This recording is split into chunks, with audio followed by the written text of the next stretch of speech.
last session before the concluding remarks and before the lunch, and thank you for your patience and for coming here to listen to the discussion on the market coupling of electricity markets. My name is Konstantin Staschus. I'm the Secretary General of ENTSO-E, and I'm quite happy to be here today because the market coupling of electricity markets is a really big deal for us in ENTSO-E. I think for people in Brussels in general, for all transmission system operators all across Europe, and we like to think also for the customers because they save some real money, pretty well proven in numerous studies. It's not enormous amounts, it doesn't make them rich, but it really does help. It's sort of the no-regret thing to push forward. And there's been quite a bit of progress on market coupling recently. I think we have a really good panel to look at the development, the benefits, the difficulties and challenges, and how they're being overcome by TSOs, power exchanges, and regulators in the region. But before we get into the actual content, I'd like to get a bit of a better feeling of how up-to-date the audience is on these developments. And depending on how you react, the panelists may need to tell you more details or less details. So let me start with a little quiz. We just do raising your hands. I won't count precisely. Me and the panelists are just trying to get an idea of how well you're familiar with the topic. The first question is, how many network codes have now positively cleared comitology? I give you three options, 3, 4, or 5. So who thinks 3 network codes have cleared comitology? Nobody, all right. Who thinks 4 network codes have cleared comitology? There's 3 people. And who thinks 5 network codes have cleared comitology? That's the majority. What do the rest of you think? Don't care, never heard of network codes, don't know what it is? Well, all right, well, 5 is the correct answer. And in ENTSO-E, we're actually very proud of that because the electricity network codes, of which there were 10 originally, 3 are being merged with each other, so we'll have 8. They are meant to provide all the necessary Europe-wide cross-border details for markets and for technical system aspects to make the internal energy market work. And they address connection issues, and 3 connection codes have cleared comitology and will hopefully soon be law. They address market issues, and the capacity allocation and congestion management code was the first electricity network code to ever clear comitology last December, and is beginning to exert its positive effects. And then there's also the forward capacity allocation code on the market side, which has very recently cleared comitology and should then become law within the next half a year or so. Operations is going to be here soon. Let me get a different kind of quiz flavor, hopefully with better participation from all of you, because it's a more judgmental question. Who of you thinks the CACM guideline is a good thing for the region? And who thinks it's a bad thing for the region? Let's start with the bad thing. Who thinks CACM is bad for Central Eastern Europe? Oh, wow, not a single person. That's a very nice result. Very happy to see that. And who thinks it's a good thing for the region? Yeah, that's a clear majority, even though most of you still seem to be sitting on the fence. The panelists will do their best to get over this, this hesitation of yours. And one last question. There was recently a filing on capacity calculation regions by all European transmission system operators to all national regulatory agencies. Capacity calculation, a prerequisite of market coupling. I want to ask you 3 questions about that. who's never heard of that? Who thinks it's a bad thing? And who thinks it's a good proposal, including in particular for this region of Central Eastern Europe? So who's never heard of the CCR filing? Good, nobody, or at least nobody admits it.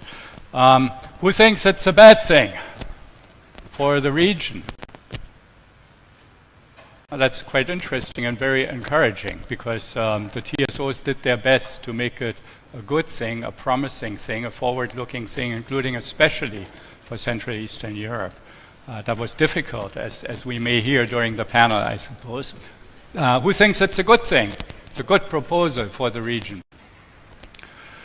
Well, that's a clear majority again, but not very many hands moved up. Maybe I need to announce this quiz a few days earlier if I try it the next time.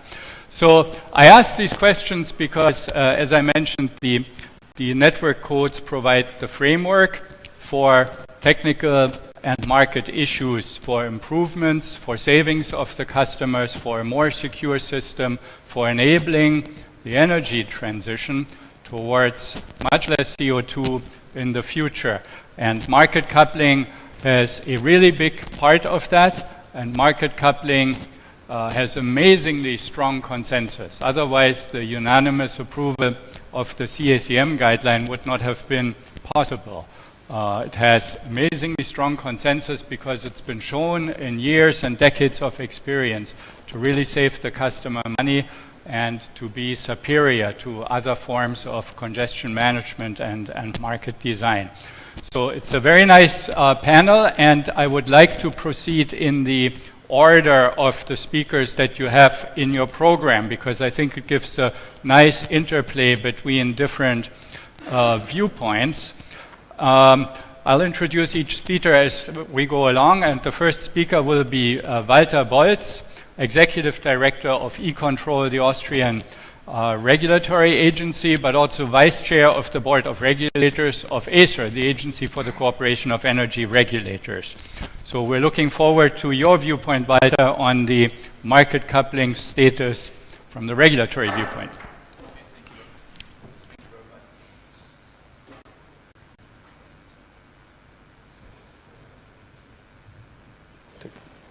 Can you hear me now? That sounds much better. So thank you very much, Konstantin. I have the impression that maybe some general introduction about market coupling might be useful for those who are not into the very last detail of the process. So I'll try to give a very high-level overview in the next, 5 to 7 minutes. Now, fact, and I think Konstantin has pointed out, a large part of Europe is currently part of the multilateral regional coupling, which has been a project that took many, many years to start. And in 2004 or 2005, we started this concept, and it has been hampered by many delays, but now a large number of countries are participating. It's the whole Scandinavia, Central Western Europe, UK, Spain, the Italian northern border, and also in Central Western Europe, since beginning of this year, the capacity calculation is flow-based, so basically on a more detailed technical basis using the most current information about the network, and the flows are used to determine capacity, and capacity moves where it has the biggest value, so where the biggest price differences are, that's where most of the capacity is in the flow-based algorithm. Of course, the algorithm is much more complicated, but that's really the idea. And we have seen, and when this was introduced in the spring of this year, significant improvements of available capacity on many of the cross-border points in Central Western Europe. At the same time, since a few years, the four Visegrad countries, Czech Republic, Slovakia, Hungary, and Romania, have implemented their own version of market coupling to 4 MMC, which uses a very similar algorithm, but has different gate closure time. It has a gate closure time at 11, whereas in the rest of Europe, the gate closure time is 12 o'clock.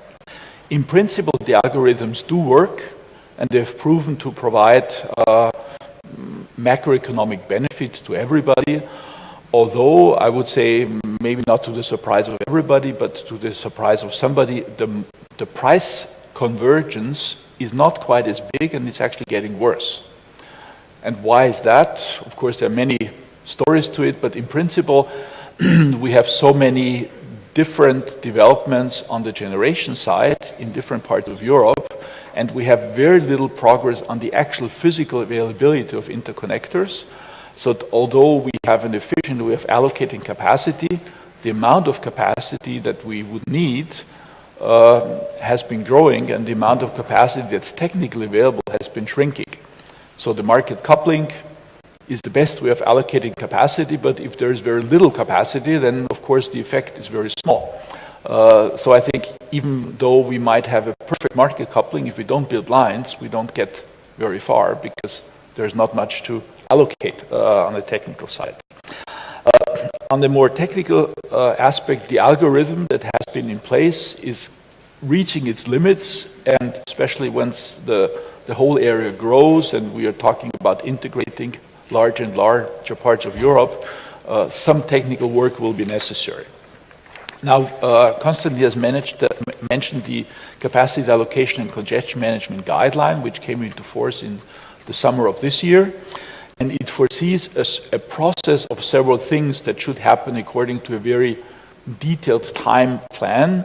The first is the definition of capacity calculation regions, where the first draft from ENTSO-E is out. It's not formally approved. I think at the end of this week, it's out. Yeah, that was last week, so it has been submitted. That's now for the national regulators to approve or request modifications to it. A little criticism to sort of encourage the debate. We currently have 8 regions, and the CCR proposal from ENTSO-E contains 11 regions.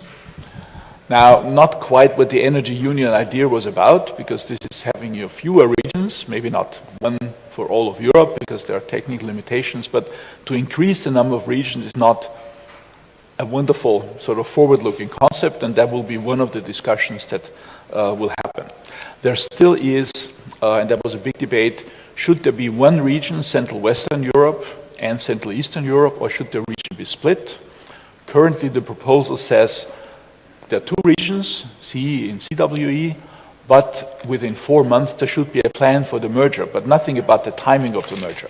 Because you could say, well, okay, maybe there is a need to have 2 regions for the time being, but already within so many months the merger should happen.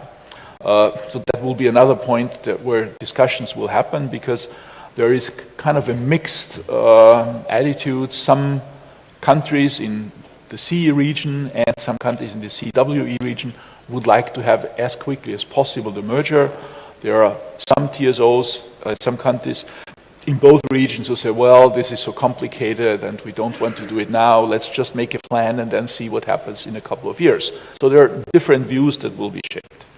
Of course, for Austria, relevant is sort of where is the border between Germany and Austria. Here the proposal currently suggested it should be in CE, which we don't like very much in Austria, but I won't dwell on that. Other things that will happen rather shortly is the nominating of NEMOs, the national market operators, energy market, electricity market operators, where each country needs a NEMO. So by December, each member state has to nominate who is the NEMO, who are the NEMOs. In some countries there might be more than one. And until April of next year, those NEMOs, the nominated ones, have to come up with a coordinated coupling procedure. So they have to say, okay, this is how we will do the market coupling in the future, as it has been done before or in a different way. So this is the process. And also within 10 months, the capacity calculation methodology has to be approved. In Central West, it's now flow-based. In Central East, we still have NTC-based, let's say politically decided capacities on each border, not so much based on the actual network situation. And then 11 months, that's in July of next year, there has to be a proposal for the coupling algorithm. What we have now in large parts of Europe has to be formalized. So there are a lot of follow-up activities. The process described in the CSCM guideline, it's not a network code, it's a guideline because it's a little bit more general and describes a lot of procedures and approval requirements is, I would say, rather complicated, and it remains to be seen if all the things work out as anticipated. There's too soon to say because we just started with the work, but for example, it calls for majority decisions within ENTSO-E, but on the national NRA side, it calls for each NRA. So all 28 NRAs have to approve everything. Now, as you can imagine, that's not going to be very easy because there will be various national specific concerns. So the process has started, and we will see there. Now, basically, some of the bigger discussions in relation to sort of the region we are now in is the issue of merging the two regions, CWE and CE, and also the algorithm, how capacity calculation is done. In Central West, we have flow-based. Central East actually had already a few years ago, in 2011, a flow-based capacity calculation, which was never implemented because the Czech Republic or the ČEPS didn't want to do that for whatever reason, and maybe we get some feedback why that was the case, so I don't have to speculate. Of course, now, if there's a flow-based calculation, it will probably be based on the CW algorithm, which is also in need of some improvements, maybe not immediately, but in the medium term. I think the challenge here for CE will be what's the method and what's the timeline until a full integration with CWE is achieved, because there is a very big effect of electricity market situation in Central Western Europe on Central Eastern Europe and vice versa. You all know about the loop flows that are currently a problem for some of the CE countries, and the more you have an integrated market, the easier it is to address those issues, and the more you have separate markets, the more difficult it will be to address the issues. And here we're talking about significant changes to the capacity just from the flow-based experience. Once flow-based capacity calculation was introduced in Central Western Europe, it turned, for example, out that the available capacity for export from Germany to the Netherlands increased by more than 2,500 megawatt, just because of a better and more technically oriented calculation. So big changes can happen if you do the calculation in the proper way, and that also means a lot of additional welfare gain if you do this properly. In principle, I think most countries, and also Austria, very strongly supports flow-based calculation, and we are now part of the CW flow-based calculation. And we are looking forward to having, let's say, an as close cooperation and coordination between CWE and CE, because you cannot really separate the regions easily without causing significant problems. We will see how successful the next steps in implementing the capacity allocation and congestion management guidelines will be, and how quickly or slowly the actual implementation will be possible to achieve. In principle, I think congestion, the market coupling has been positive, and it's to be supported, I think, as broadly as possible. I think we should not lose sight that at the end of the day, we also need a significant addition of interconnector capacity, not just on the borders, but also in countries, because as we are trying to change the generation setup in many countries, so more renewables, closure of various power plants, the need for transporting electricity over larger distances is obvious, and if we don't push for more interconnectors in all countries, I think we will have bigger and bigger problems, and all the market coupling will not help us too much. Because if there is very little physical capacity, then even the most efficient way of allocating this little capacity will not lead to an integrated market. I think there is a willingness to have an expansion of the market coupling region in Europe as quickly as possible. It will not be easy because there are many technical and practical problems. But I think especially the CE region or the 4 MMC region could relatively easily merge with CWE, and that's something we would very much support to achieve in a more rather sooner than later. I think what still is a little bit unresolved is a couple of practical issues like the governance. If you have various regional groups of entities, TSOs, NRAs, countries that should work together, there are going to be numerous issues of disagreement, and how do we address them? Now we have been forced to have consensus on everything, and that has delayed the market coupling for many years. I mean, there's some instruments of governance in the CSCM guideline, but I think there's still a lot more topics that will have to be addressed in the future. So in summary, a strong support for market coupling, and I would say a plea to everybody who is involved in a position to influence the process to look forward and look for the benefits and try to overcome the problems that surely we will face when we try to implement those things practically in large parts of Europe. Thank you.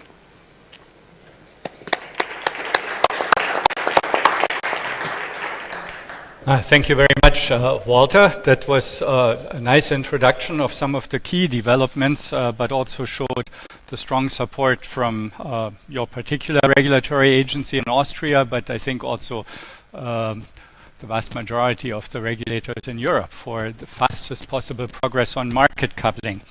I keep going down the line of the panelists in the program to see whether the power exchanges and the TSOs and the market participants actually see it the same way. And we first hear from the power exchange side, I think. Michal, Cabala, the chairman of the board of OKTE. Please, the floor is yours.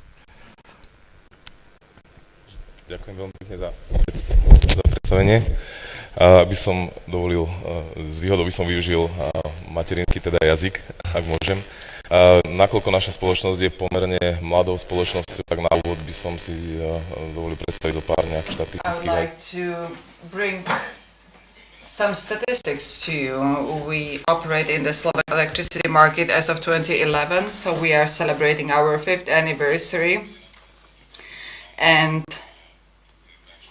we do have about 40 active participants on the short-term electricity market.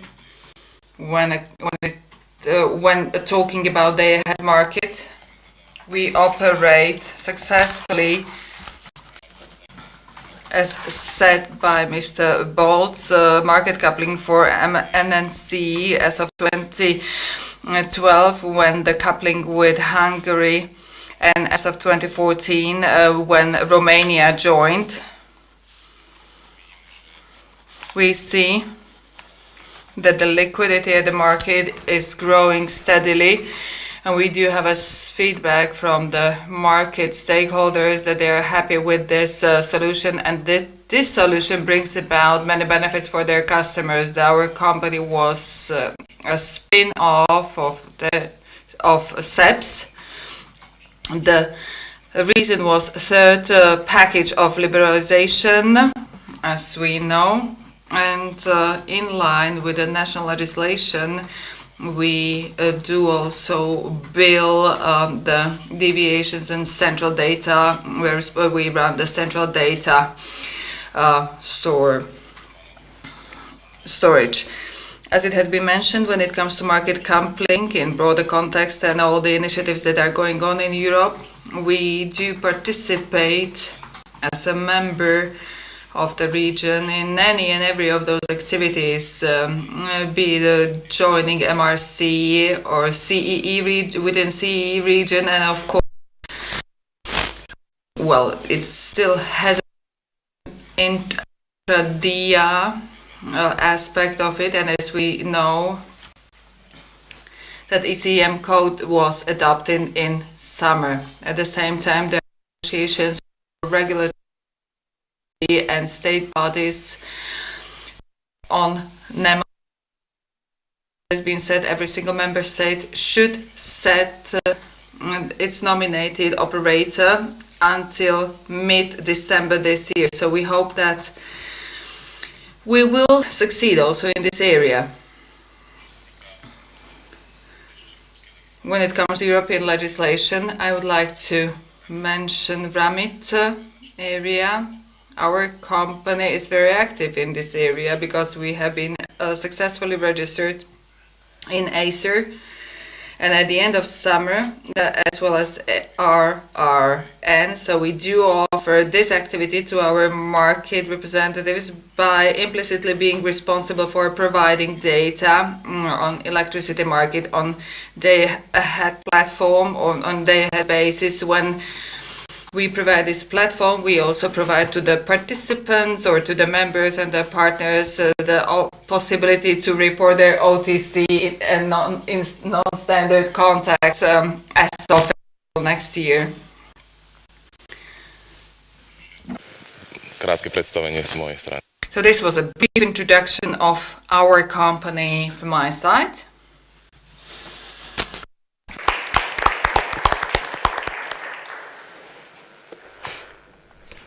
Yeah, thank you, Michal, for this view from the Slovakian Power Exchange.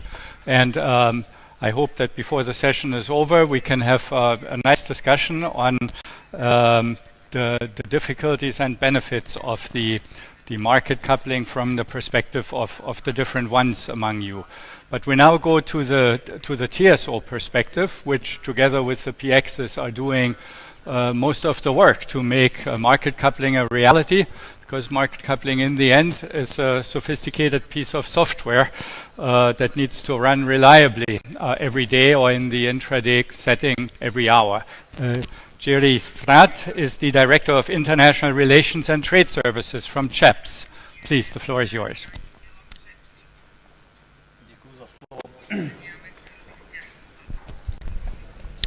Já jsem si připravil pár slajdů na úvod, abych vám ukázal z pohledu TSO market coupling. Slides on TSO and market coupling, and then I will use the representatives of each.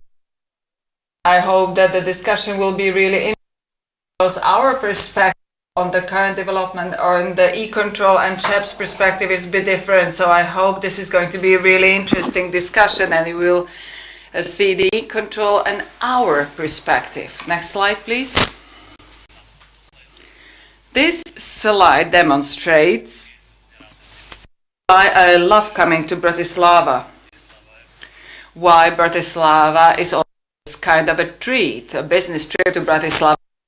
If you look at the graph and if you sign memorandum of understanding in 2009 we coupled, in 2011 we signed memorandum of understanding with the Hungarian colleagues, in 2012 we coupled, in 2013 with Romania, and in 2014 we coupled. This is just amazing. That's a very nice to work on the project where everybody has the same conditions, the same baseline, the same goal. And now let's check the regional level. In 2006 we kicked off the flow base. In 2012 we signed, or the regulatory agencies signed joint declaration, and now we are waiting for the FPA signature after 2 years, or 2 years of waiting, and we haven't managed to resolve the principal problems.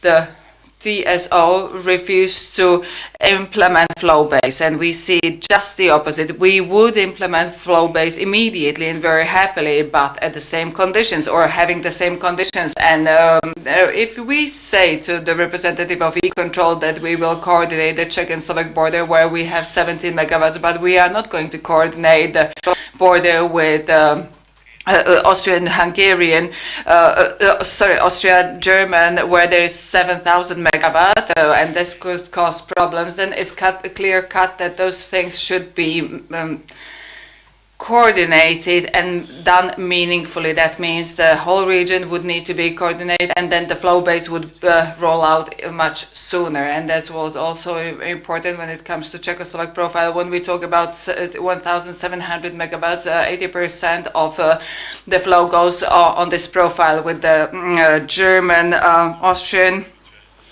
flow where there's unlimited flow, and this is really senseless, pointless, because there are always some meters when there's when 7,000 megawatts is nominated, 3.5 megawatts flow through cross-border, and the rest flows through other neighboring grids and or setups, and then we need to lower other, and we need to balance out, and we need to juggle with the export capacities from one country. That's why I understand why ČEPS was not willing to implement the method that would eventually and at the end mean a stop to business and trade in this region, and it will give priority of trade between Germany and Austria. And I'm not going to mention whether it was European level or our study, and recently just ACER study that this is in breach with 714, and that's up to the discussion. Then I would like to spend more time on nicer issues. You see 4M market coupling in practice. When we were starting, we allowed free nominations because we had a feeling that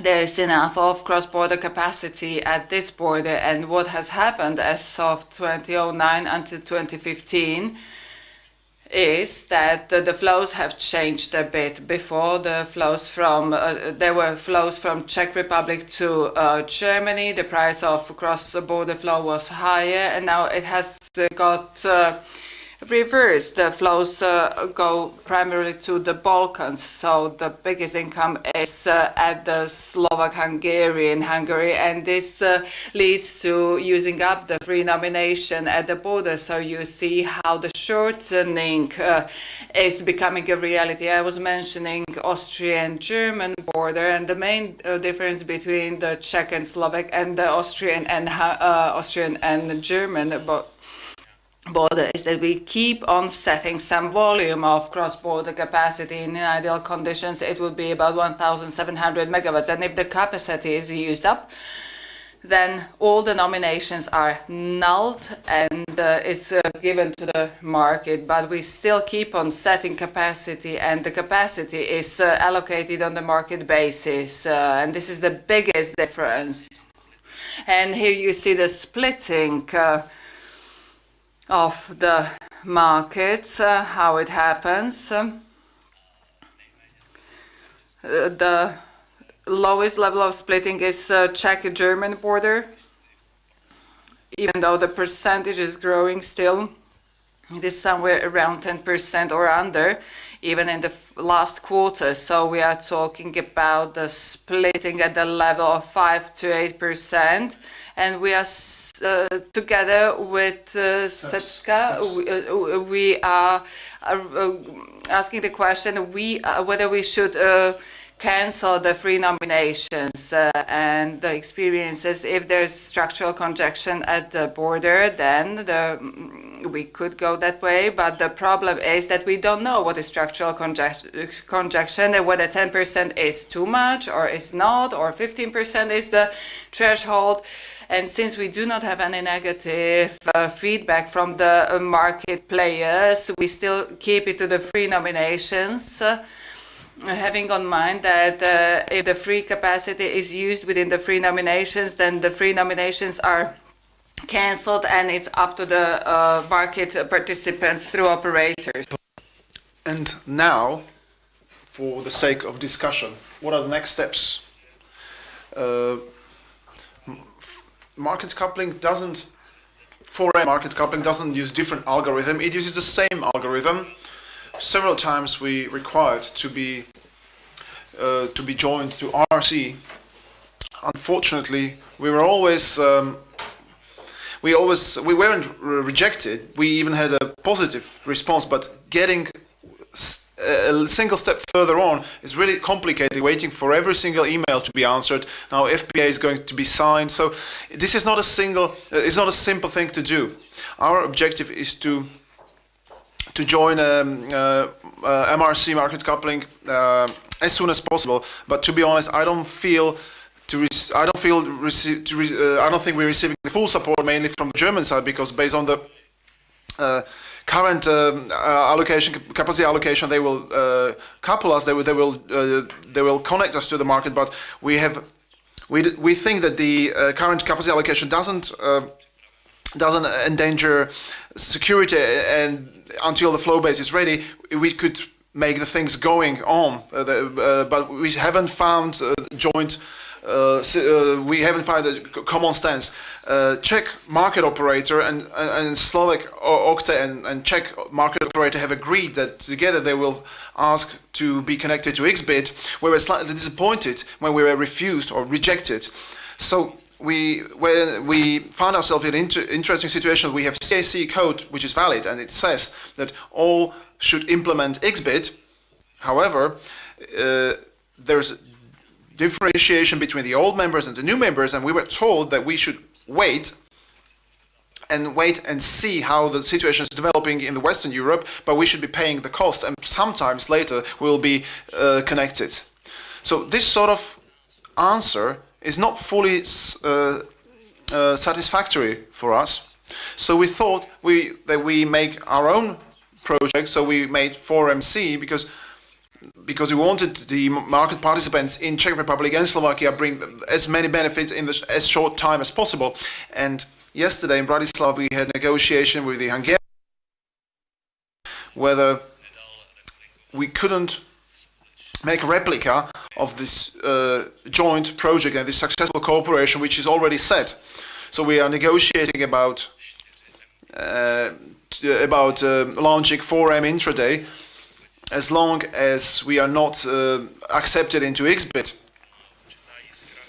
Some glimmer of hope actually exists because on the most recent negotiation of the representatives of the Czech ministry, we were voicing our concern that we are basically disabled to fulfill the European regulations.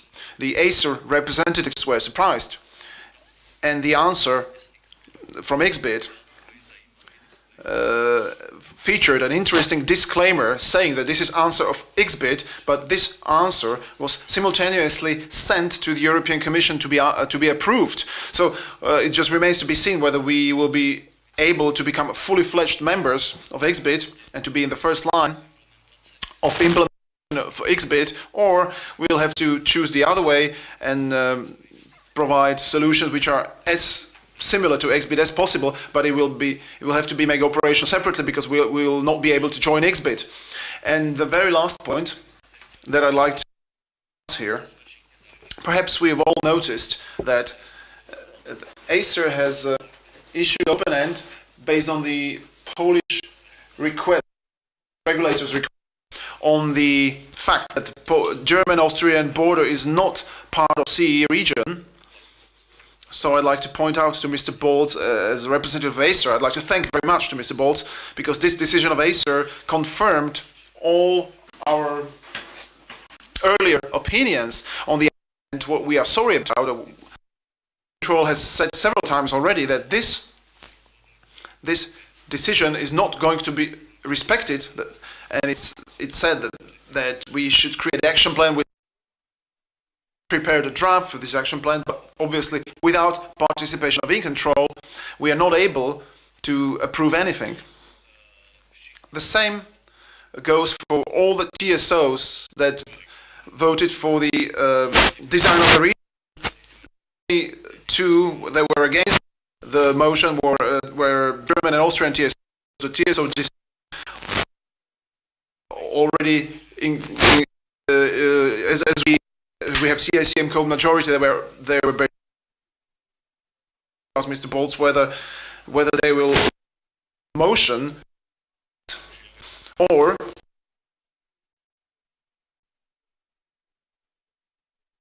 the regulator, and if single regulator rejects, then for the next 6 months the proposal will be like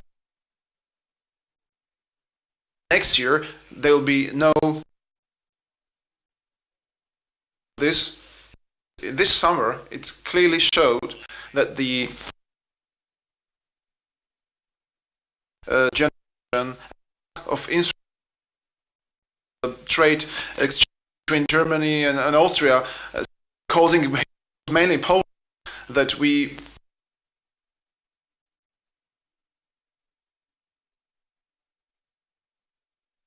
Thank you very much.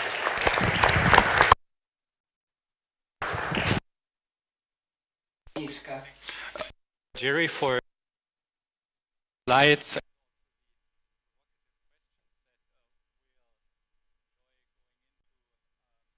The presentations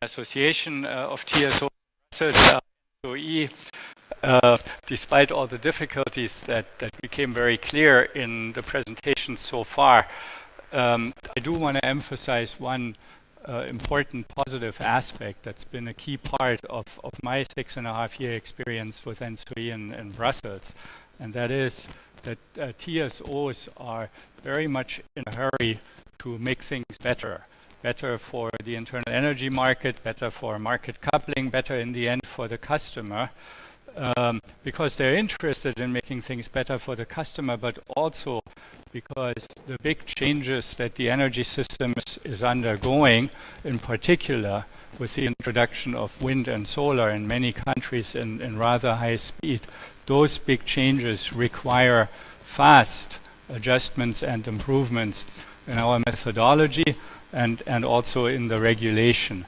And when you have a situation like that, there's always some difficulty between giving enough room to experimentation and bottom-up innovation on one hand, and on the other hand, making sure that all of Europe applies as soon as possible the well-proven solutions that you settle on after the experimentation has progressed for a while and led to clear enough results. And on the day-ahead and intraday market coupling,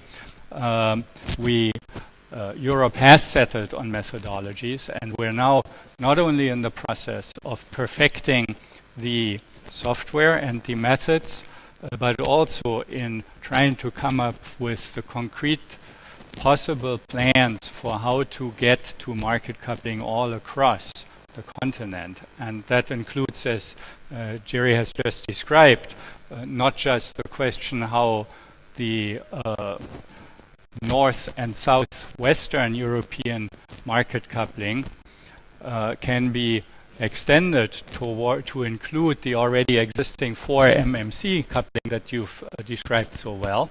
That would be a very important step that requires some careful but urgent planning now. But then also how it goes on in southeastern Europe, where the market in many places is somewhat less developed than here in this region or in Western Europe. But ENTSO-E has urged the project that is running the power exchange software, jointly led by TSOs and power exchanges, to come up as soon as possible with a concrete plan how this would go. And this particular step that you were referring, important steps here, how to include the 4 MMC coupling one way or another as soon as possible with the MRC coupling for 80% of Europe. So we go now to the last two perspectives, and first we get to Kornél Czinege, Chief Commercial Officer from MVM. So that's, I suppose, the market participant perspective. Yeah. Please. Thank you, Konstantin. Well, as a short introduction, I'm Kornél Czinege, responsible for the wholesale trading of MVM Group. MVM is a Hungarian state-owned energy holding, managing almost 2/3 of the Hungarian domestic generation, and we are establishing and increasing our regional presence.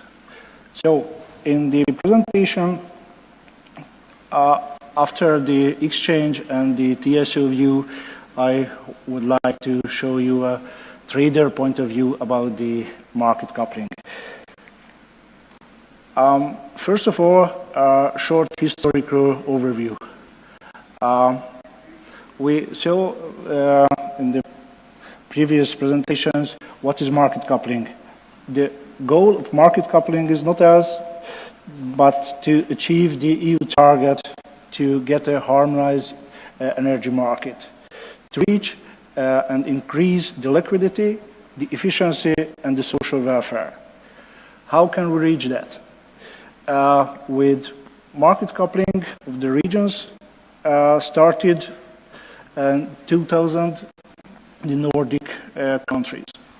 Then the second part, France and the Belgium section.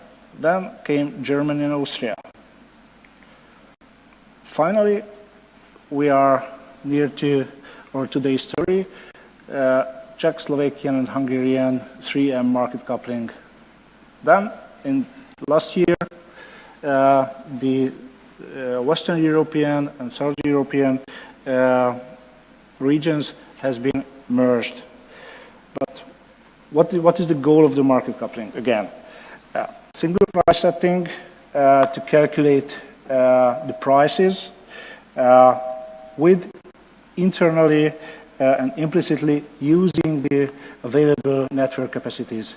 In the previous part, we heard that the cross-border capacities, the technical burdens are crucial. We will see in the 3M countries, it will be crucial also. Let's start with the, okay, what is required for having, while operating market coupling? Obviously, a spot exchange. First, Czech Republic, there's OKTE. Some historical view, I click it fast, as two relevant deadlines and dates were 2009, when the Czech and Slovak market coupling has been established, and the second, 2012, when the Czech, Slovakian and Hungarian market coupling was started. And in November 2014, the 4M has established and started. Some figures from OKTE. Members, more than 100. It shows it's almost a perfect market with a lot of participants. Short look at volumes. The volumes are increasing. 2M almost when the exchange has been established, then the 3M and the 4M. Not too big change of the increase of the volumes. What are the challenges of the OKTE and what are the advantages? The liquidity is a bit changing on the Czech market, but what are the advantages? Competitive generation mix, easy market access, and a lot of market participants. So, my evaluation is that the OKTE is a highly developed spot exchange. You can see the requirement. Organized market, TOW membership, and CBC refund, and the evaluation is this platform is a transparent one. Let's jump to Slovakia, OKTE. Again, the ISOT has been established, the market coupling. Okay, that's not as important than the members, more than 80 members. The volumes are not as increasing as the Czech parts. More or less, it's stayed on a stable level. What are the key challenges? The volumes and liquidity could be a bit better, and what we miss a bit is a working and functioning forward market in Slovakia. What is the advantage of the Slovakia market? The cross-border flows, the generation mix, and of course the link to the Czech market. And the evaluation, again, a highly developed market. So the overall result shows that the transparency is increasing. The forward market should have been more liquid and transparent, but the Slovakian market is a good way to reach that. Now, turn to Hungary. The Hungarian exchange has been established in 2007, then the day-ahead market started 3 years later. Then, in 2012, the first step of the 3M market coupling has started. The market participants number a bit lower than the two previous countries, more than 60, but the volumes are heavily increasing. The reason, partially the market coupling. You can see there the two parts when the market coupling has started. What are the key challenges? To be honest, we have less competitive domestic generation portfolio as the other two countries. The market prices are more volatile. You will see it later in the presentation. And we have high regulatory fees, which do not support the trading activities. Advantages, clearing solution based by ECC. Good thing that the renewables are cleared via OPEX. It push additional volumes to the spot exchange. And of course, there's a solid infrastructure. The evaluation is also the same, highly developed market. The forward market also can be considered not as liquid as the western part, but compared to the 5 or 10 years ago situation, it's far more liquid. Then jump the last but not least member of 4M, that will be OPCOM.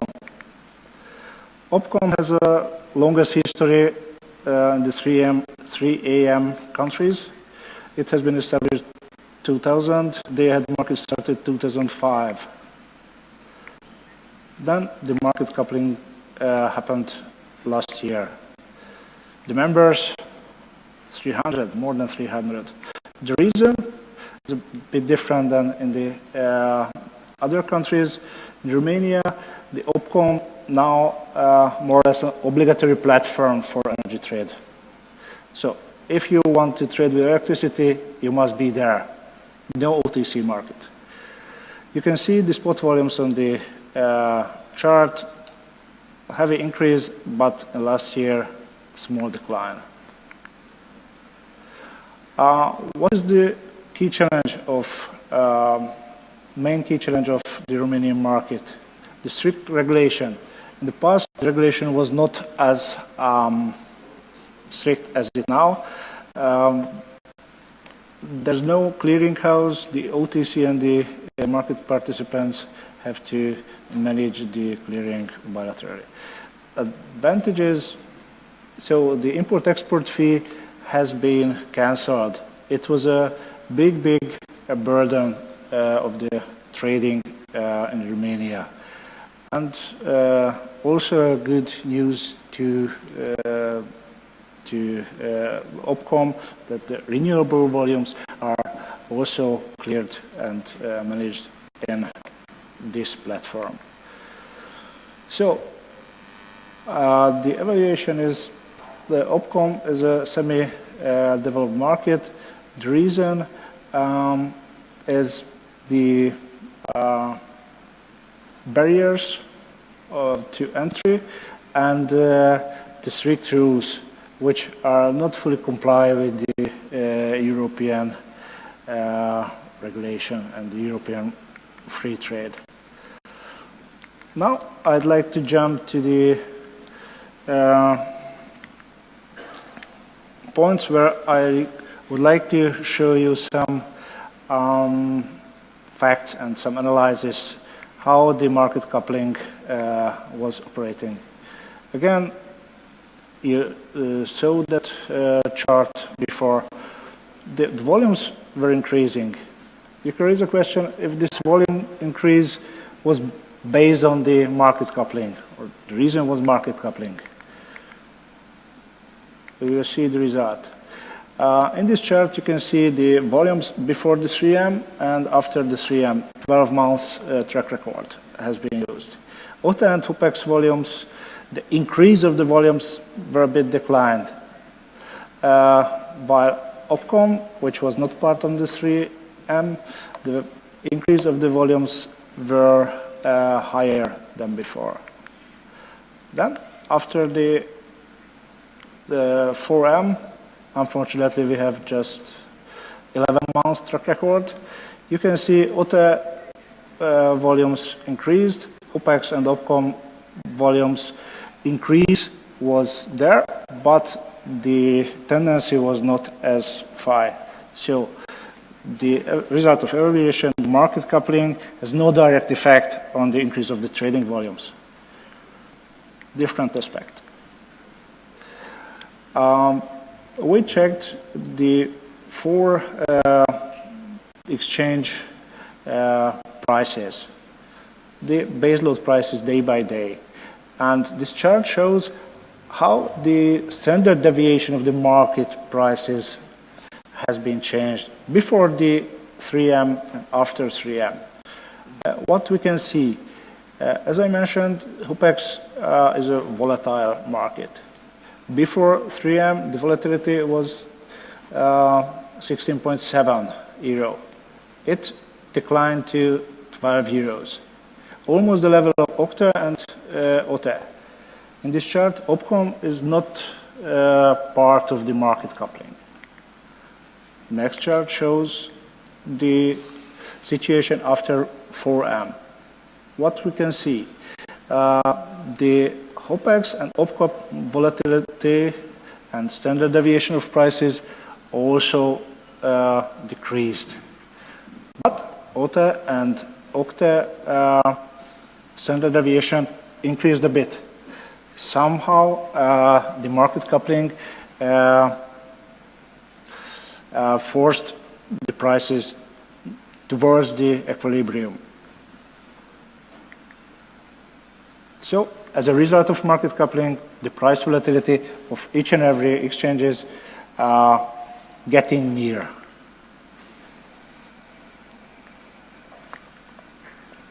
This chart shows the price difference or spread between HUPEX and OKTE. The blue part shows the before the 3M, red one shows the 3M, and the green part, the 4M part. What we can see, the volatility of the prices between the markets has decreased, heavily decreased. While OPCOM versus HUPEX, we can see also the same situation.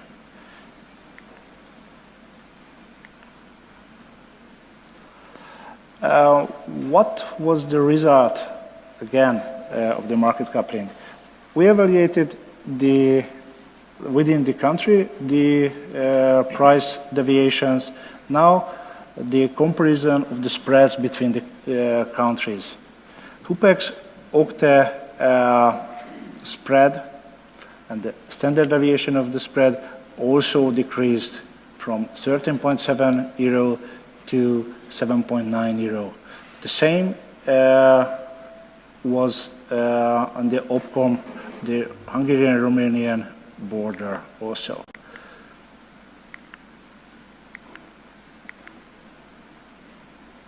Again, additional analysis which shows the price spikes.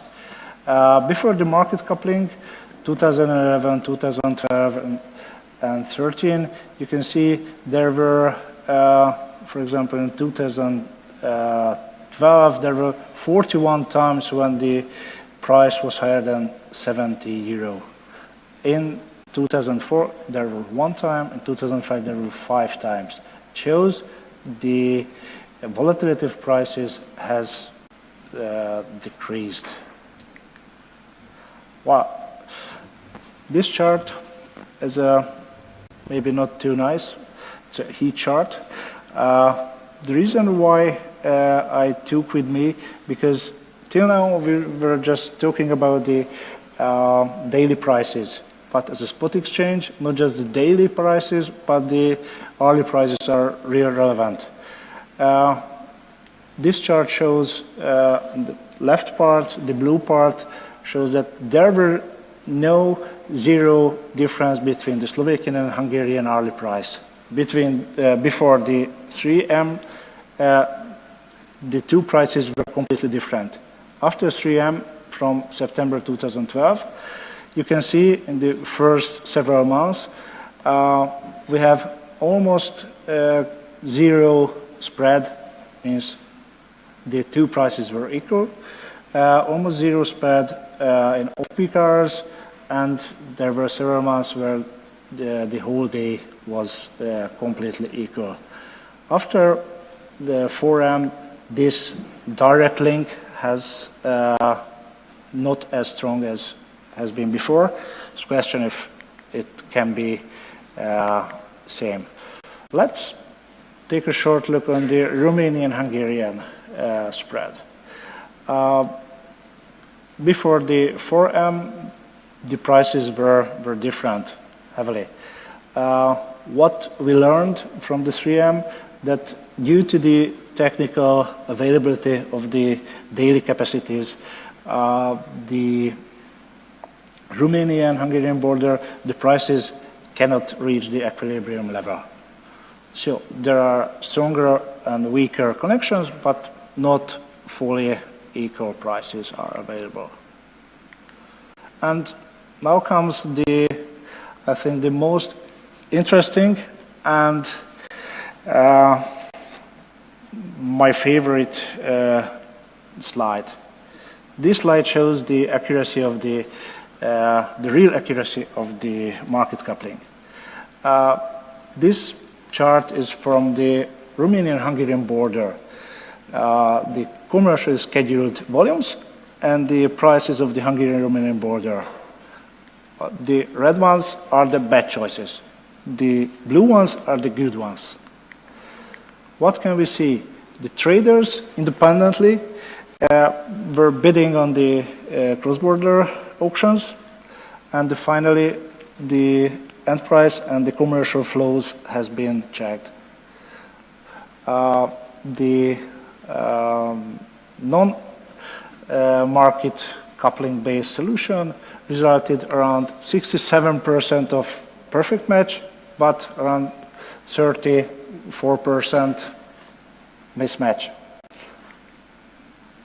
Let's take a look on the 4M result.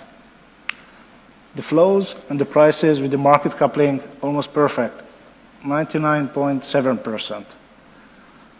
So I have to admit that it looks that algorithm work very well. And finally, where to proceed? Potential extension of the market coupling can be Poland, Croatia, Serbia, Bulgaria, but each and every case, it requires a liquid spot exchange with solid rules and full comply with the European rules. And as a summary, what gave 3M and 4M higher cross-border utilization, converging prices on the spot market, not reaching the full conversion, but we are on the way to there, gave additional market for the generator and the customers, give transparent price signals, not for just the countries, but the neighboring countries. HUPEX nowadays looks price signal for the southern part, Serbia and Croatia and Macedonia. So, and as a result, we reach lower volatility on spot prices. So, that was my presentation. Thank you very much.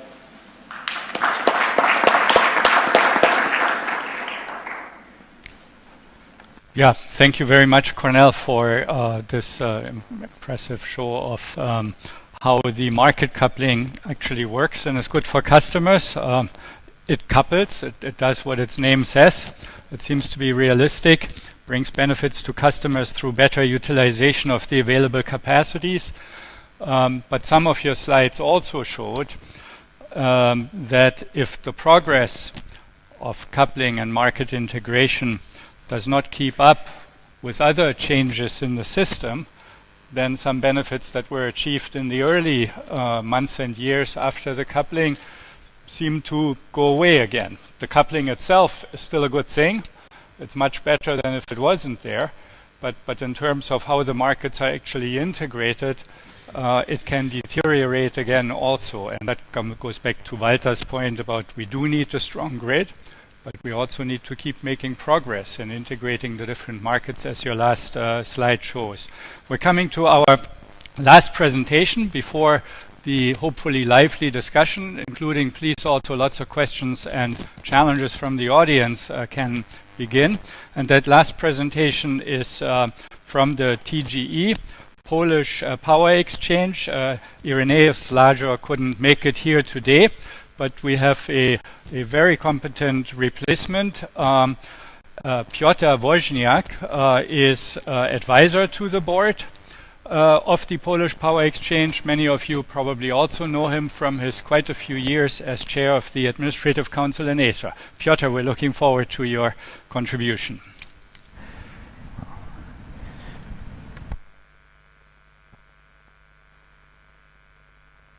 Okay, now it's demuted. Thank you. Well, thank you very much, and thank you very much for your resilience for such a long session, 2 days of sessions. Thank you, Konstantin, for a kind introduction. I will be talking about some words about coupling, some words about the Polish Power Exchange, as this is quite a unique position within the market and within the marketplaces in Europe. I am substituting Mr. Wazor, President. As you may know, we are just changing our government, and it's in the making, so for presidents of several companies it's better to stay in Poland rather than to travel. So that's the reason you will be exposed to my presentation rather than his, but the presentation will still stick to the point, I hope. Let me start like this. I would like to put a few comments on what has been said before. Normally, every exchange has only two goals, means liquidity and changeability, and that's it. That's what the exchanges make money of. So that's two general and basic principles that they follow. However, in terms of in case of energy, it's slightly different. First, the position of the exchange as such, as you may have an impression after today's session, this last session, that this implementation and in some cases even the rules are still in the making under ACER, under ENTSO, under European Commission to make order and to streamline the trading and exchange of power and gas, by the way, in Europe, and that is correct. For example, first, it's fair to say that splitting or merging Central Eastern European region with the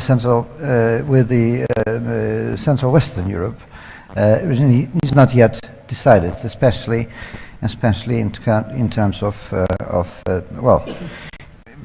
general decision. It's very important. It's how it will be made. And coming to thank you. That's first remark. I was listening very carefully to the presentation of the only operator among us, and I have to say, before I start the regular presentation, which will be short, that the operators are in the core of this, as it was also commented by Konstantin. The operators, transmission operators, are in the core of this business anyway. We will not do anything as exchanges without operators being comfortable in this environment. And in Poland, I'm not from the operator, I'm from the exchange, but we have a very difficult position of our operator, transmission system operator, due to the disturbed and uncontrolled loop flows from the west to the east, which also affected the Czech market, of course, and further down. How difficult it is to manage the situation is just, let me quote the last developments from August in Poland, where due to difficult situation in the supply subsector, we faced the substantial reduction of available capacity and available power within the system. It lasted for a few days, and the industry in Poland was stopped for a few days from operating due to lack of power, due to lack of electricity, and it is still under analysis how much loop flows and unregulated or uncontrolled flow of power contributed to this failure.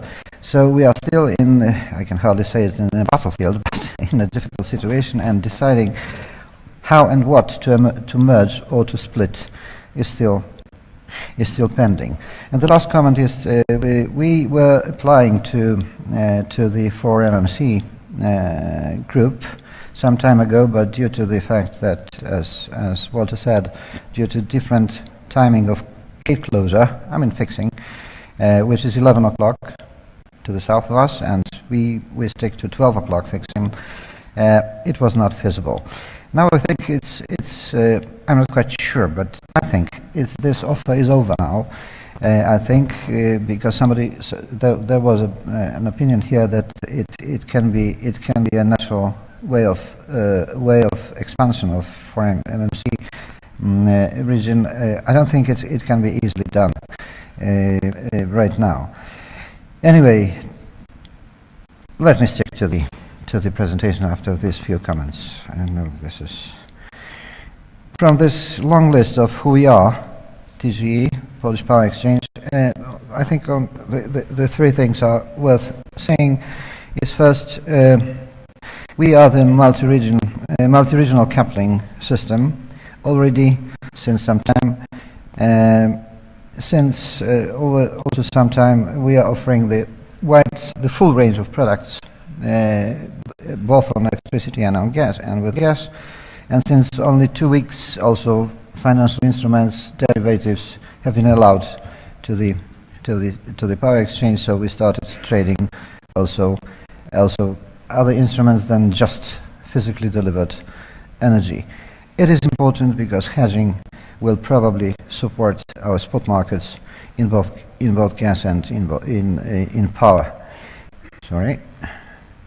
Now, I said that we are a quite unique situation in Poland with the electricity and with gas, by the way, too. We may look at this chart, and this I would like to refer to yesterday's discussion about energy savings and energy efficiency. As you may know, as you can see from the picture, we are the sixth market in terms of power consumption. However, it's misleading because this is not calculated per capita, but just the volume.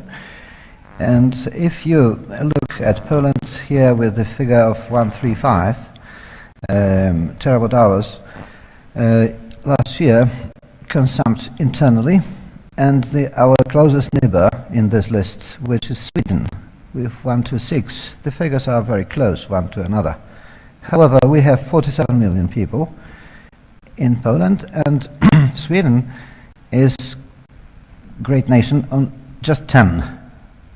So when you look in terms of per capita consumption, we are lagging behind very much.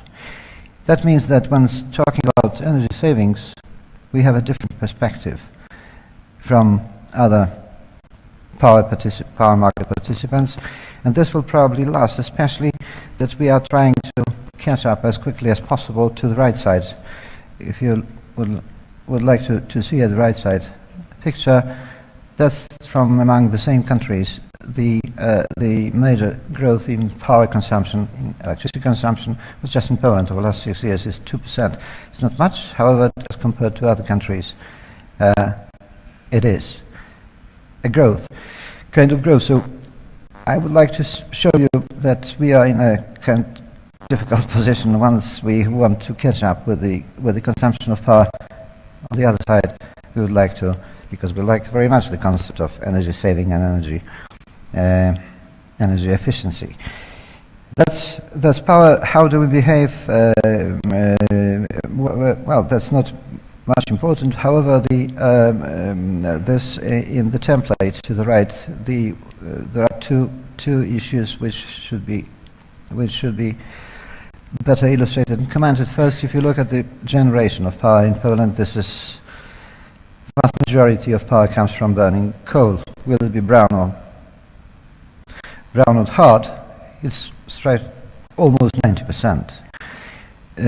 Renewables is less than 10%. Some people calculate it slightly over 10%. Anyway, it's a minority. That's the power generation. And if we compare it with Germany, for example, where 25% of power is from new renewables, that's a different story again. The other issue which is here is that Poland last year became the first time in years, became the net importer of power, and that's another opportunity, of course, also to the traders, but that's also shaping the landscape for exchange and for trading. We feel quite comfortable on the market. The volumes are growing, the values too. The capacity traded last year was 20%, almost 20% higher than the consumption, which means that the market is really liquid and quite vivid. In terms of churn ratio, it's not high because we produce roughly 160 and trading was 186. Well, that's, as I said, churn ratio is still low. However, with the introduction of financial instruments, derivatives, we hope we will be growing it even more. These volumes will be higher for the coming years. Natural gas is not the issue of this panel. However, it's also a quite substantial part of our revenue, so that is it. But the unique situation in both of the markets, as compared to some other countries, is that there is an obligation to sell power and obligation to sell gas over through the regulated markets. In that case means through CGE. For electricity is not so important because, as you may see, more is traded than is really produced or consumed. However, in gas, it is a different story. A very high obligation of trade is squeezed or forced to be done over through the exchange, and it's to make it a simple figure. To make this figure simple as it is 55% of gas introduced to the transmission system has to be traded by every company on the open regulated market. NEMO. Some words have been said about NEMO. Yes, we have been applying for NEMO since some time, and I think we'll have solution of this. We'll get it this status quite quickly by the end of this month or at the break of November and December. We have 2 or 3 competitors who applied to have a NEMO status in Poland, or NEMO status in Poland too. The chances are equal. The competition is hard, but we of course believe in our success. So we'll be offering NEMO. Just to recall, it is a nominated energy market operator and has a very important role to play in every market. Besides what has been said, that NEMO have to cooperate since I think April next year. Is that right? Yeah, thank you. Exactly, spring next year. They will also, of course, compete. So that is important to be strongly positioned for this competition. It's a very attractive position for any exchange to have a NEMO stamp or status. From the last developments which we have is the connection to be completed soon in a few days or few weeks between Poland and Lithuania. It will be a first ever connection with the Lithuanian from on land on the mainland with the rest of Europe working. It will be a stable current connection with a back-to-back station. However, with the all other connections which Lithuania has via Latvia and Estonia to Sweden and to Finland, and then another connection which is from Poland to Sweden on the western part of our system, there will have a full range loop and full range Baltic interconnection for power. And in this case, we already signed the agreement with the North Pole spot, and they will be servicing auctions there.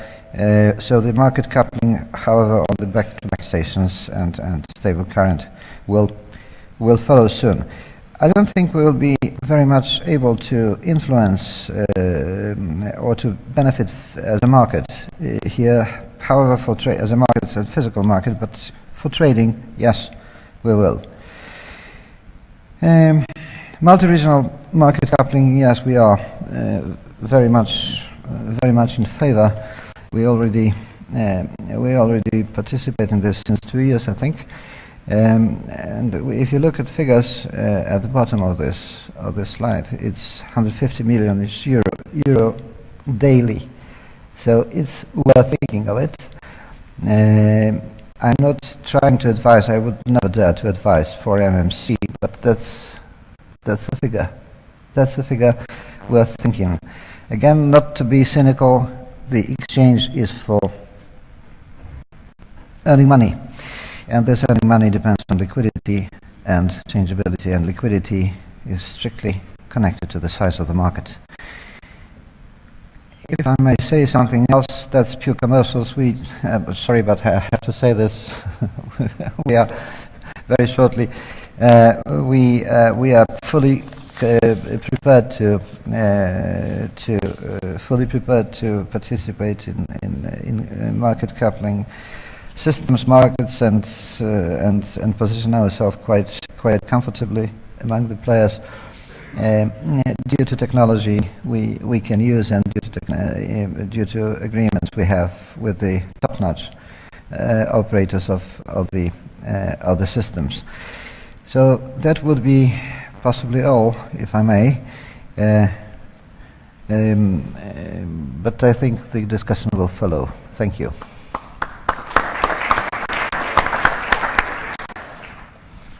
Yeah, thank you very much, Piotr, for this perspective from the northern part of the Central European region. For the next 20 or 25 minutes, I'd be happy to get some questions and discussion contributions from the audience. But to kick things off among us here on the panel, I would propose 3 lines of discussion. Maybe because there was in the panel contributions such a strong discussion already included between Jíři and Walter, I would suggest that Walter reacts briefly to the statements made by ČEPS. That would be one thing. The second topic I would offer would be that in my as an association manager, necessarily optimistic view of the world, I'm tempted to interpret the difficult discussion we've already had a glimpse of as there being widespread agreement on the big things we need to achieve between PXs, TSOs primarily, but also regulators, the Commission, and so on.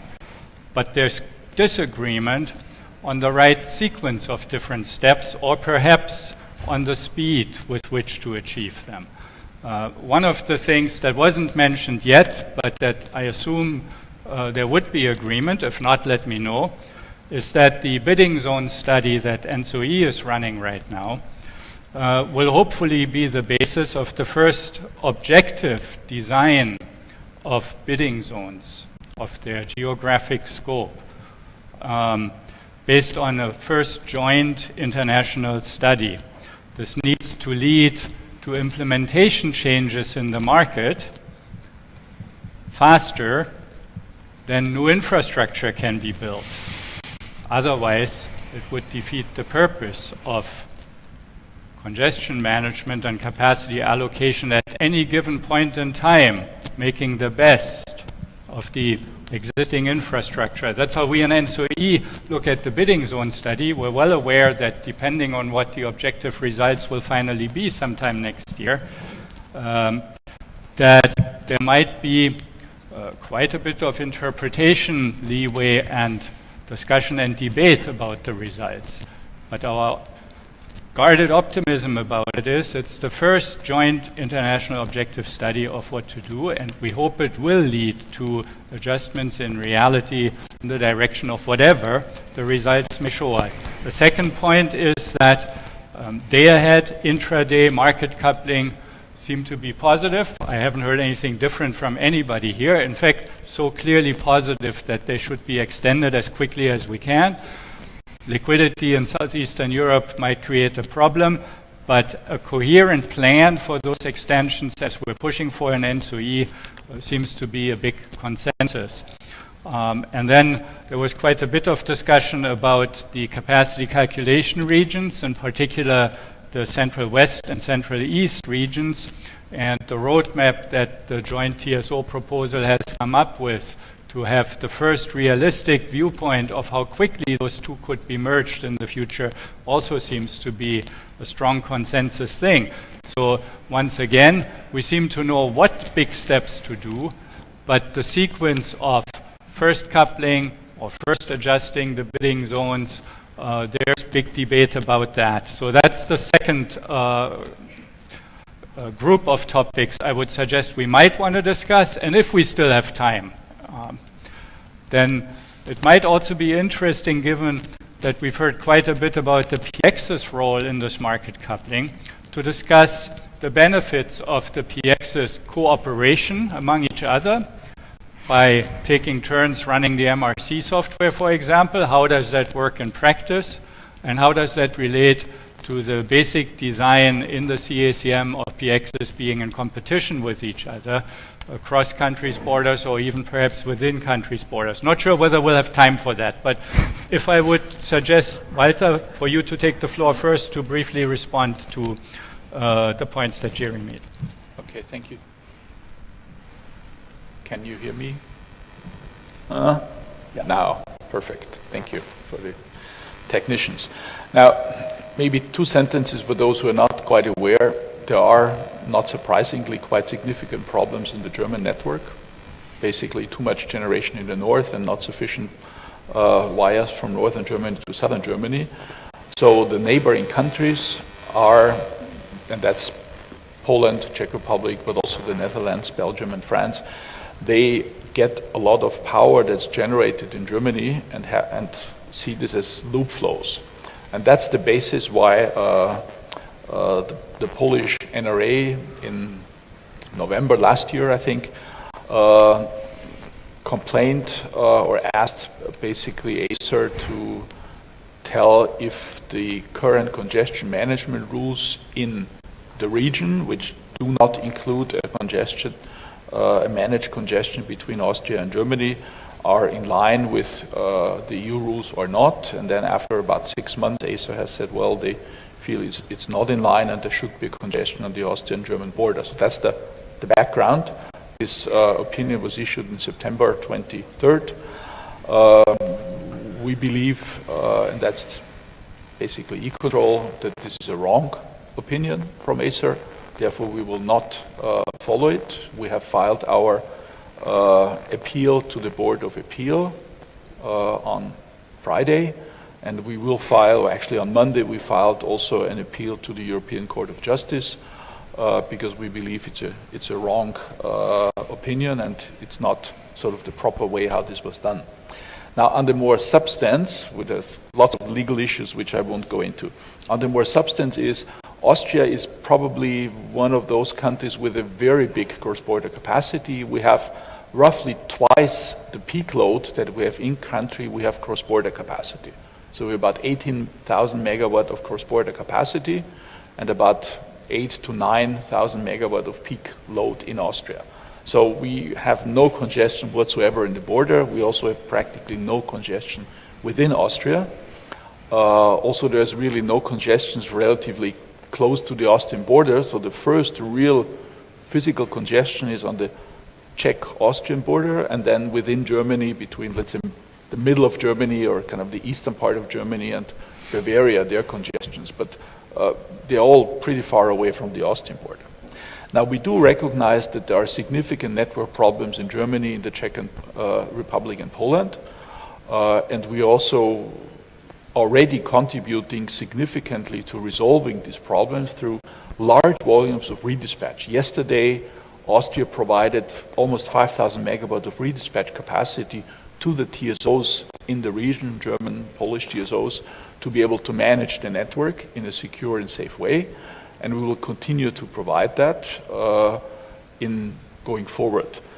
But we are convinced that limiting commercial flows between Germany and Austria would not really solve the problem. Just to give an idea, we have normally around 5,000 megawatt of commercial flows. On some days this can go up to 7,000 megawatt, not many days, maybe 10, 15 days.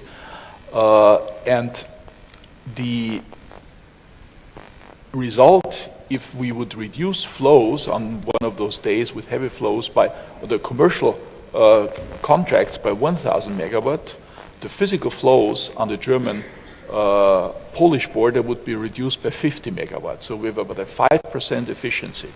So for every 100% reduction on the German-Austrian border, there's a 5% reduction on the German-Polish border, which is not a very efficient measure, and there are other much more efficient measures. Now, we have already, since about a year, done a very thorough analysis together with all the German TSOs and Bundesnetzagentur and the Austrian TSO and E-Control to understand the actual flow situation in the German-Austrian area and have done simulations for the year 2019, taking into account the limits that have been agreed between the German and the Polish TSOs of 1,300 megawatt flows, physical flows from Germany to Poland, and 1,600 in winter. There is no commercial flow from Germany to Poland normally, zero, but the physical flows are in this range. And if we respect that and we see how the network can be made to operate safely, then the congested elements are always somewhere in Germany. So they are basically never in Austria, and they are not even close to the Austrian-German border, not even 200 or 300 kilometers away from the border. They are farther away. And there are measures to do that, and we will continue to work with the Germans, and we have started the dialogue with also the Czech and Polish partners to see what can be done to manage the network safely in the area. And we're convinced limiting the flows, the commercial flows, will not solve the problem. And just to give you an idea, there has been a push from the Czech TSO, I think, a letter or a request that Austria should stop any balancing cooperation with Germany, which is counter to all the balancing network codes and so on, because this is within CWE, so it would be rolling back the market integration. And the Polish TSOs have said, well, looking at the very serious situation that Poland had over the summer and in the fall, and they had really serious problems, shortages of generation capacity and big network problems, they asked about 5 countries to more or less stop electricity trading. So not commit any long-term capacity at all for the next year. So I think we really need to do something about this. Even if we would limit flows on the German-Austrian border down to 0, the problem would still prevail on most days. Maybe this would solve a few days. So there are serious problems. We are working together with the TSOs and the NRAs to find solutions for this. the requested limitation of commercial flows between Germany and Austria would not really solve the problem effectively. Therefore, we will not implement that.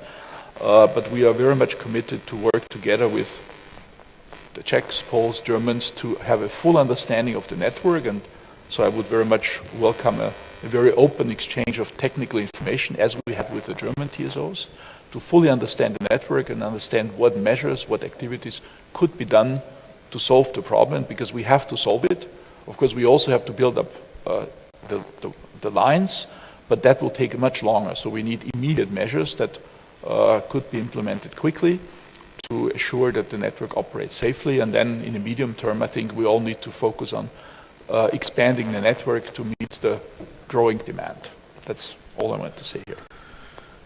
Yeah, thanks, Walter, for this explanation. And I expected your hand to go up, Jíři.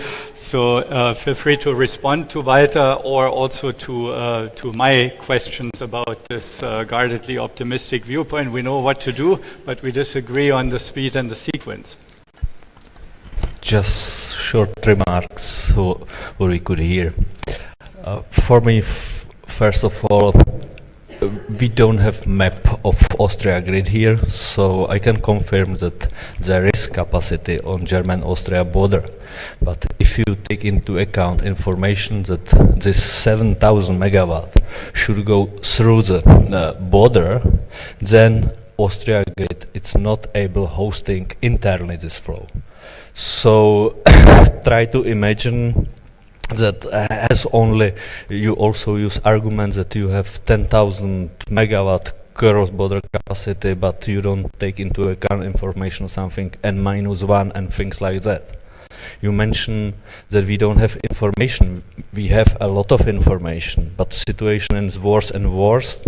And after 4 years, we can hear from E-Control that we can start discussion. I would like to see something concrete, what you will do, because we are suffering and each year there are more and more flows through our grid and we have more and more problems. And you didn't mention that it was raised several times that according 714, if border impact another neighboring country, they should implement congestion management. And there is approval from Commission study, TEMA study, from ACER, from a lot of V4 studies that there is strong influence. And E-Control always close the eyes, because I understand that you protect your interests and it's really nice to have pump storage. And when the price in Germany is low, you export electricity to Austria and then back. But at the same time, it means that you stop trade in whole the region. And for the trader, for example, year's capacity for next years, German TSO put 0 on Czech and German border. So import capacity to the Czech Republic will be for long term 0. 7,000, 5,000 megawatt on German-Austria border, it's without discussion. So it's really not balanced statement. So I really don't reason why we should decrease capacity on Czech and Austria border, and you have unlimited capacity on German and Austria border. What's the difference? Why you prioritize this border?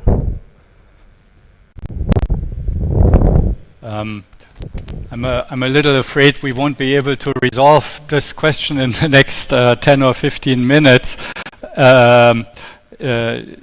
especially since the regulators are working on what to do with the ACER opinion, how to implement it, what to implement. Walter gave us some news in that direction, but there'll be lots of discussions on that aspect, but also lots of discussions with the facilitation of ENTSO-E on how to push forward the flow-based solutions in the two regions, CEE and CWE, and that's for us a really major methodological improvement, which is clearly needed as soon as possible, but also quite a challenge since the methodology took a long time to develop.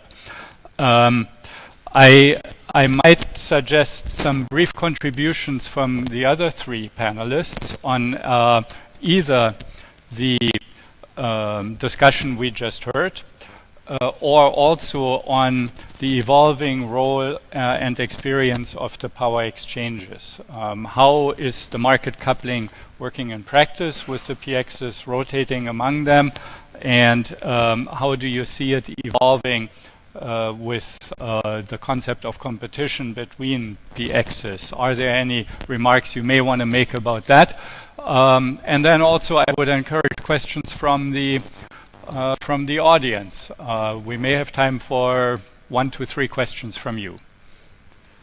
So who wants to go first? Maybe let's hear the question and then we can partly respond to it. Yeah. Hello, ladies and gentlemen. It's Martin Kumpan from ACER. I represent the Association of Energy Suppliers in Slovakia. And it's not really a question. I would really like to support our TSOs in Czech Republic and Slovakia, because really what is happening in Germany is something that is, from my point of view, really not understandable. Because as we are part of European Union, I really don't understand why some of the countries are basically taking advantage towards other smaller countries. And as was mentioned by E-Control today, that basically you are going to do some kind of analysis and stuff like that.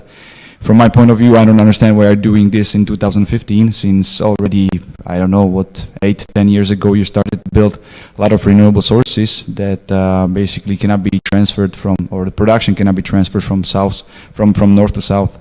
So from my point of view, I think the measures and the steps that you want to take right now are basically past some kind of a deadline already. So I would like to hear, really, let's say, concrete measures that you would like to do in order to solve this situation, because I think this is, especially for the traders in this region, it's basically unacceptable. Thank you. You started off saying this was more a statement than a question. In the end, it sounded more like a question, but to whom would you like to address it?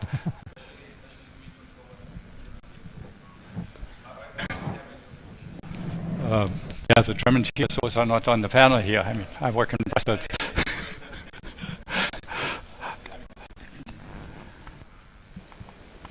I don't claim to speak on behalf of the German TSOs. They will crucify me if I do that. And Konstantin will tell them. But I mean, I can tell you that when we started discussing with the German colleagues, which is more than a year ago, we had some German calculations about flows, network problems, and so on, and we felt, oh, this doesn't sound quite plausible. So we said, okay, let's go down to the facts, and then we did joint calculations. Actually, it was the Germans who did, or had a consultant do the calculations, but we jointly verified all the data, all the transmission capacity data, and also the power generation data. And I mean, the outcome is that there is a clear possibility to manage the network that's between Austria and Germany and the inner German network safely using the available redispatch capacities. And we are now developing a concrete plan, and if that works out, this is sort of work in progress, then the TSOs, the German and Austrian TSOs, would use not primarily in-country resources, but would use all the resources, basically all the power plants in the two countries, irrespective of their location, just depending on the efficiency of these power plants being redispatched or not redispatched. And with these possibilities, and there are significant possibilities there to redispatch, it should be possible to operate the network safely and securely at a much lower cost than today. So that was just a bilateral cooperation, and this was fully respecting the current agreed flows to Poland and the Czech Republic.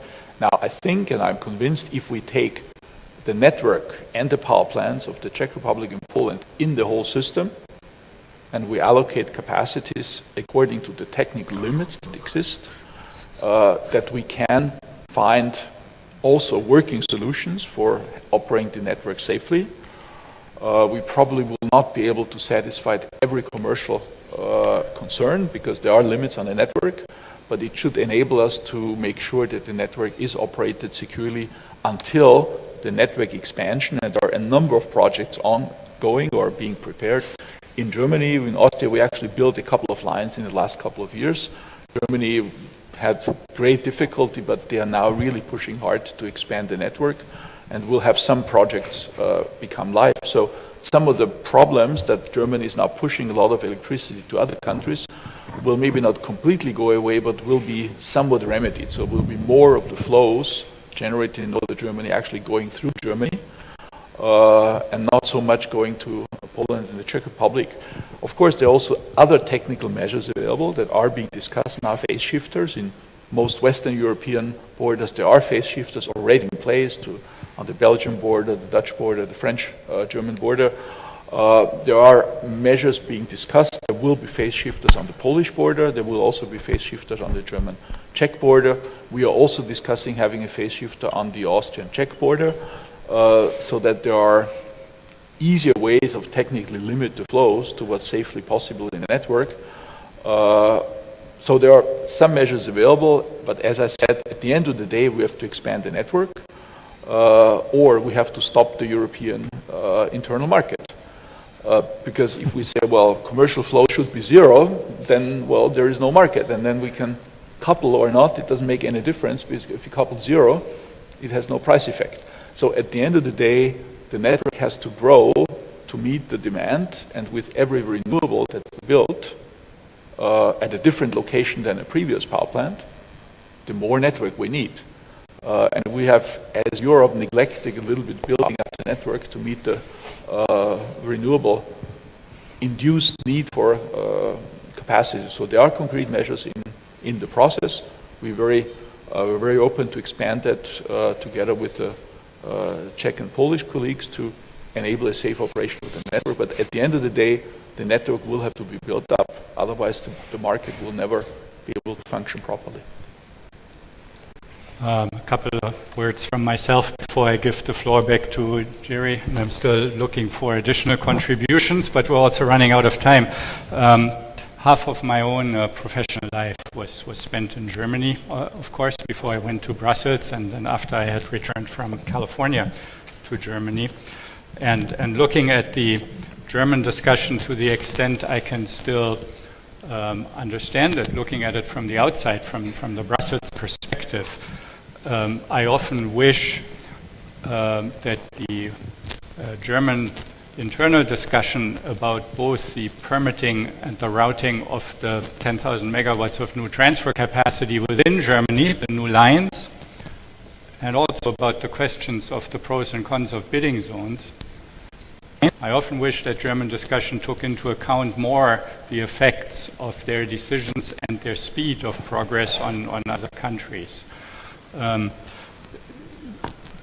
Germans bring into their own internal discussions some arguments that haven't come across very strongly here today, namely their great desire of a substantial majority of the German people to push ahead the energy transition and to decarbonize the energy supply.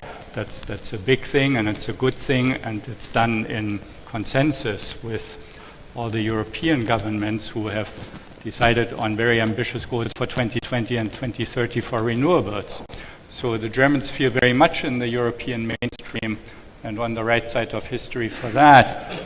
But in discussing that, from my perspective, they should pay more attention to the effects their short-term decisions or their speed of decision-making has on their neighbors. And what we're hearing here on the panel today is a bit of an expression of that. The second thing that I just heard is that short-term solutions to make sure that the system is secure this winter will certainly have to rely partly on redispatch in whatever magnitude, but certainly coordinated. And that also goes in the same direction of my first point now.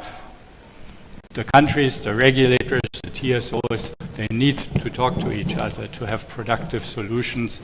jointly arrived at solutions will almost certainly be much cheaper and also more secure than solutions that individual countries or small groups of countries take unilaterally. Jíři, maybe we have another minute or two for you, and then we need to wind this session up. It was a very interesting and quite controversial discussion. So your last words contributing to this, please. I'm not a politician, so I can only describe current situation. We could hear a dispatch as a magic word which solves all this problem, so I describe current situation. Try to imagine that right now we allow uncoordinated flows from Germany to Austria, 7,000 megawatt, and then we start coordinated redispatch and activate power plant in Austria and take the flow back to the Germany. So firstly we allow, because we have to accept this. After that we activate the redispatch on the opposite side, and after that we are looking for cost sharing mechanisms. Who will pay for that? And right now there is cost sharing mechanisms that importing and exporting countries should pay for that because they need electricity, so they are, let's say, beneficial for that. And during 1 week, Hungary TSO spent all the money. So during 1 week, Hungary TSO inform all other TSO, hi guys, we step out from the train. Next month, Slovenia, because they spent money. After that, Croatia, and last week we got information from Switzerland. So we always could hear magic word coordination if we are speaking about sharing the cost.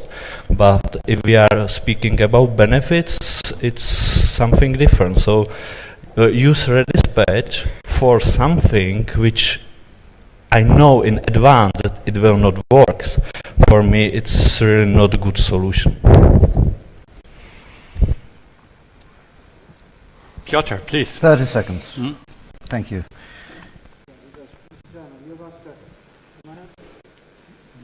To demute it, this button. Mute. Is it muted? Yeah. Sorry.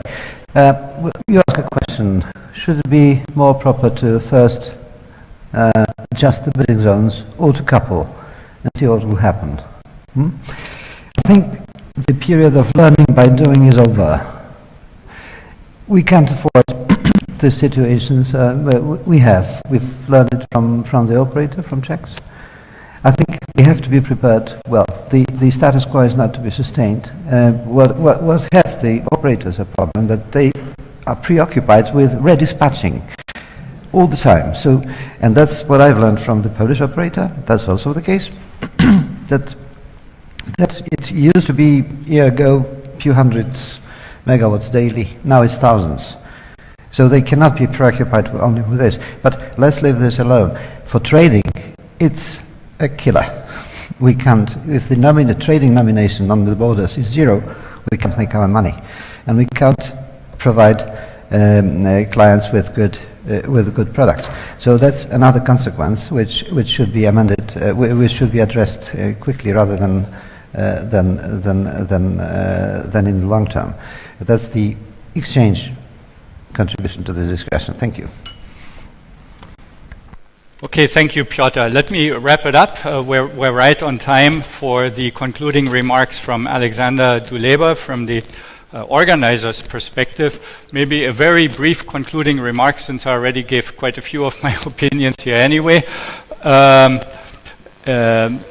Sometimes we felt over the last few years from the ENTSO-E side, from the TSO perspectives, as if our members would be the only ones that perceive a strong urgency to keep making strong steps forward and improvements in the methodologies for managing the markets and the power system, and to bring the market and the physical realities closer together.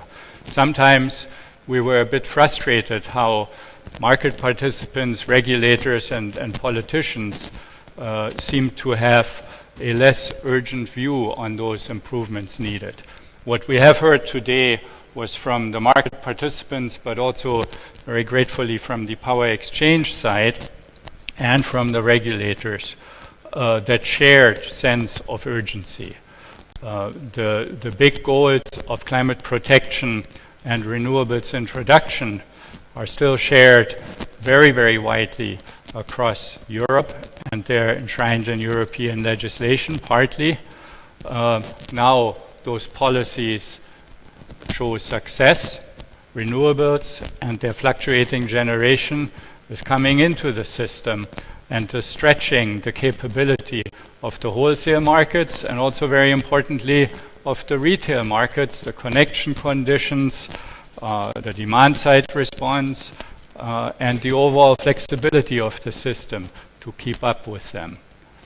It's a good thing that much of what's coming in is manufactured in Europe, but the system's reliability is a very, very important good and must not be endangered. Last time we had a meeting in ENTSO-E of Central Eastern European TSOs.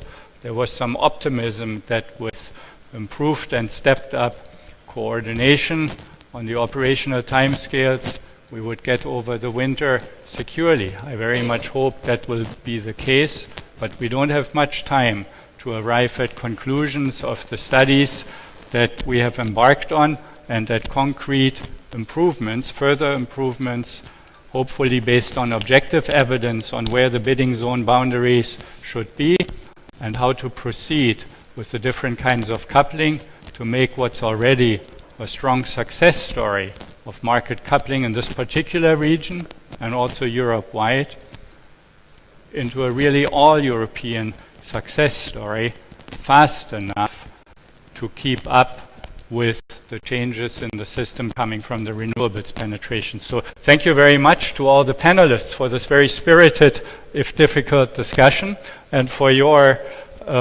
patience in sticking with us. And I now look forward to the concluding remarks from Alexander. Thank you.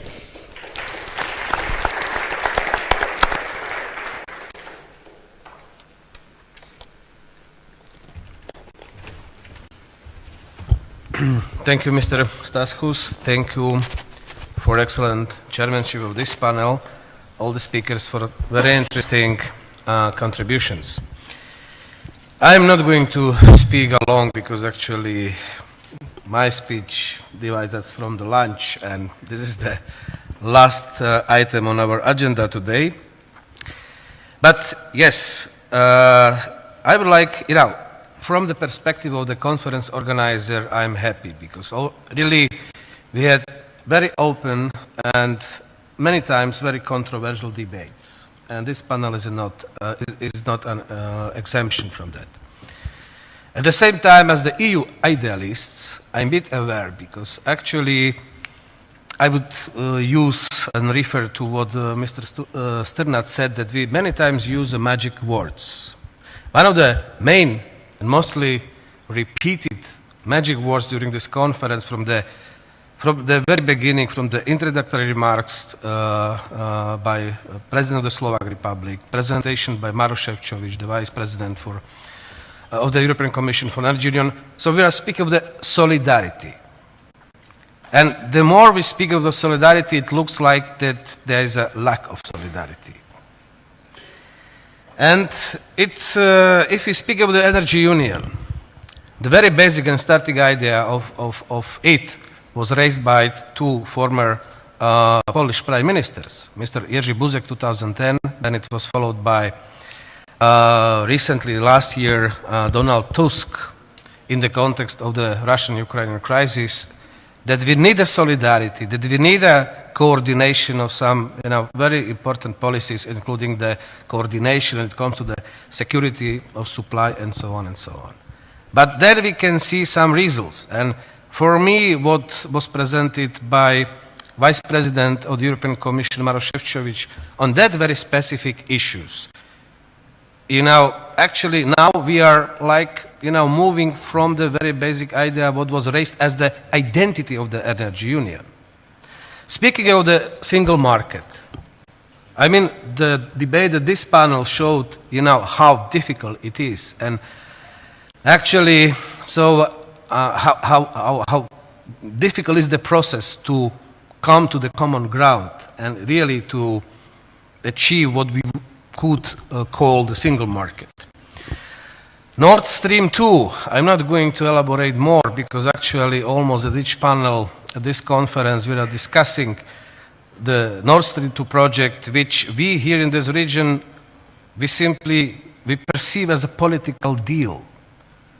And we are again confronted sort of by assessments or different perspectives which tell us, look guys, this is just commercial deal. It's not nothing about the politics. So, and even on the climate, when we were discussing the climate policy and upcoming Paris Climate Conference, which will start in 1 week. Even at that panel, it was very sort of open debate between those, yes, we do understand that that we need a global solidarity. But again, the share of the European Union in the global emissions is 9%. And at the same time, we need, our producers, metallurgy companies or companies who do their businesses in petrochemical industry and so on, they call for solidarity, that we need more solidarity. Look, you are pushing us from the EU, okay, if they will continue in emissions in other countries, so will they contribute to the the fighting of the climate change? Not. They will just pollute in other places. So many, I would say very controversial positions, but again, as the organizer, I'm very happy that we had such high quality debate, very open one, and really I would like to thank to all panelists, all speakers who contributed to that. Everyone who was sitting here following the debates now after 3 days of the conference has much deeper understanding what is at the stake and the energy sector of the European Union, of this region, when it comes to the policy planning and decision making. And this is the goal. So from this point, I'm really very happy man. At the end, I would like to express my thanks, real thanks to all panelists again, all chairs, to all partners and all supporters. During the preparation of this conference, and definitely I would like to conclude with 2 invitations.